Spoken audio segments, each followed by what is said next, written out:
మనం మన దృష్టిని సహజ మార్గంలో కేవలం 2 అంశాల మీద కేంద్రీకరించాలి. అవి నీవు, నీ లక్ష్యము.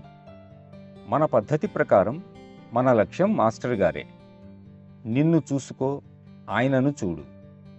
నీవు ఎలా మారాలో తెలుసుకోవడానికి ఆయనను చూడు. ఆయనను చూచి తెలుసుకుని ఈ మార్గంలో ముందుకు సాగుతూ ఉండు. ఎందుకంటే ఆయనను కాకుండా చుట్టూ చూశావంటే, ఉదాహరణకు ఇప్పుడు ఇక్కడ 600-700 మంది ఉన్నారు. ప్రతి ఒక్కరూ వివిధ పురోగమన స్థాయిలను కలిగి ఉండవచ్చు. ప్రతి ఒక్కరూ ఒక్కొక్క విధమైన ప్రవర్తనా ధోరణి కలిగి ఉంటారు. ఏ ఇద్దరూ ఒకేలా ఉండరు. ఇది అందరికీ తెలిసిన వాస్తవం.